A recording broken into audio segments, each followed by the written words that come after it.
বর্ষার সিজনে তাজা মাছ খাবো না, তাই কি কখনো হয় বলুন তো? এই মাছগুলো বাজার থেকে কিনে নিয়ে এসেছে। আমরা যে এলাকাতে থাকি এখানে বিল আছে, আর এই মাছগুলো সেই বিলেরই মাছ।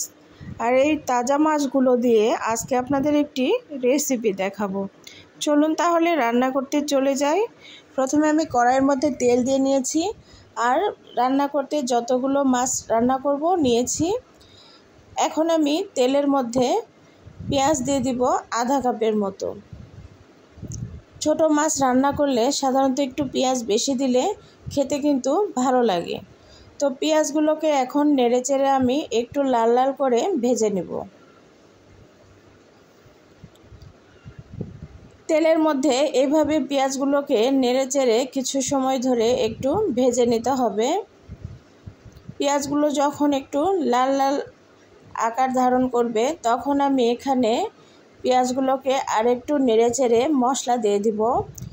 হলুদ, লবণ, মরিচের গুঁড়া, ধনিয়ার গুঁড়া আর জিরার গুঁড়া। আমি সবগুলো উপকরণই 1 চামচ করে দিয়েছি, যেহেতু আমার মাছের পরিমাণ একদম কম। লবণটা পরবর্তীতে চেখে দেখব, যদি প্রয়োজন হয় তাহলে আবার দিয়ে দিব। তো এখন আমি এভাবে তেলের মধ্যে কিছু সময় নেড়েচেড়ে কষিয়ে নিলাম। নিয়ে এখন আমি হাফ কাপের মতো এখানে গরম পানি দিয়ে দিব। এখানে কিন্তু গরম পানি দিলে তরকারির টেস্টটা একদমই ঠিক থাকে। তো এভাবে নেড়েচেড়ে কষিয়ে নিলাম। দেখুন মশলাটাকে সুন্দর করে। মশলা কষানো হয়ে গেলে এখন আমি আগে থেকে কেটে রাখা আলুগুলো দিয়ে দিলাম। এখানে আমি আলু দিয়ে আজকে মাছটা রান্না করব। আপনারা আপনাদের পছন্দ মতো সবজি দিতে পারেন, তবে এই সমস্ত মাছে আলু বা বেগুন দিয়ে রান্না করলে কিন্তু টেস্ট ভালো লাগে। তো আমি আজকে আলু দিয়ে এই রেসিপিটাই তৈরি করেছিলাম। আলুগুলোকে এভাবে মশলার সঙ্গে নেড়েচেড়ে নিয়ে ঢাকনা দিয়ে ঢেকে দেব। কিছুক্ষণ পর ঢাকনা উঠিয়ে দেখুন, আমি এখানে আলুতে সামান্য একটু পানি দিয়েছিলাম, ওইটা দেখাতে ভুলে গিয়েছিলাম। যাই হোক, এখন আমি আলুটাকে এভাবে একটু কষিয়ে নিব। আলুটাকে কষিয়ে নেওয়ার পরে আমি এখানে মাছগুলোকে দিয়ে দিব। এই মাছগুলো কিন্তু হাতে মেখেও রান্না করা যায়, বা অনেকেই যারা ভাজা মাছ খেতে পছন্দ করেন তারা ভেজেও নিতে পারেন। অনেকেই ভাজা মাছ ছাড়া খেতে পারে না, সেই ক্ষেত্রে মাছগুলো ভেজে তারপর ব্যবহার করবেন। তো আমি এভাবে কাঁচা মাছ দিয়েই রেসিপিটি তৈরি করেছিলাম। এটার টেস্ট কিন্তু অসাধারণ। যারা কখনো তৈরি করে খাননি এভাবে, একবার হলেও এইভাবে রান্না করে দেখবেন। খেতে কিন্তু এত টেস্ট লাগে যা বলার মতো না। আমি কিন্তু এই রান্নাগুলো একদম গ্রাম বাংলায় যেরকম রান্না করে সেইভাবে আপনাদের দেখানোর চেষ্টা করি। তো দেখুন ঢাকনা দিয়ে ঢেকে দিয়েছিলাম। কিছু সময় পর ঢাকনা উঠিয়ে এখন এইভাবে মাছগুলোকে একটু আলতো হাতে নেড়েচেড়ে দিব। মাছ যেহেতু অনেক নরম, এর জন্য একটু সাবধানে নেড়েচেড়ে দিতে হবে। তো মাছগুলোকে নেড়েচেড়ে দিয়ে এখন আমি এখানে 1.5 কাপের মতো পানি দিয়ে দিলাম। পানি খুব বেশি দেওয়ার প্রয়োজন নেই, যেহেতু মাছগুলোতে আমি তেমন বেশি একটা ঝোল রাখবো না।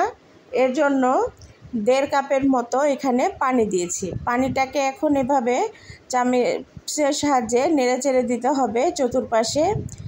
দিয়ে এখন আমি জাল করে নিব। ঢাকনা দিয়ে ঢেকে দেব।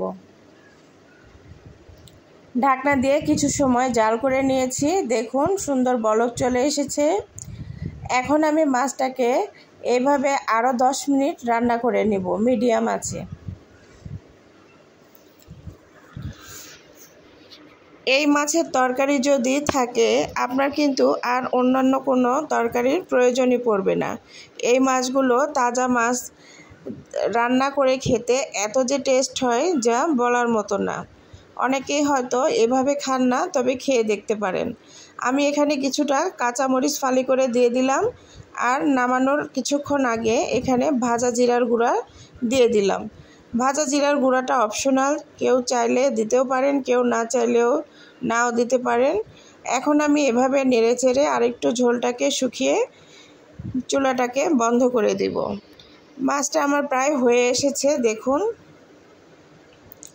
গরম গরম ভাতের সঙ্গে এখন কিন্তু খাওয়ার জন্য একদম পারফেক্ট একটা তরকারি। ভিডিওটি যদি ভালো লেগে থাকে অবশ্যই লাইক কমেন্ট শেয়ার করবেন। আর যদি বেশি ভালো লেগে থাকে তাহলে বন্ধু এবং পরিবারের সঙ্গে শেয়ার করে দিতে পারেন। ভিডিওর কোনো অংশ যদি আপনাদের খারাপ লেগে থাকে প্লিজ ক্ষমা সুন্দর দৃষ্টিতে দেখবেন। ফাইনালি দেখুন আমার মাছের লুকটা মাশাআল্লাহ কত লোভনীয়। এরকম তরকারি যদি থাকে আর কোনো তরকারি কি প্রয়োজন আছে বলুন তো? বর্ষার সিজনে এই মাছগুলো খেতে কিন্তু অনেক ভালো লাগে।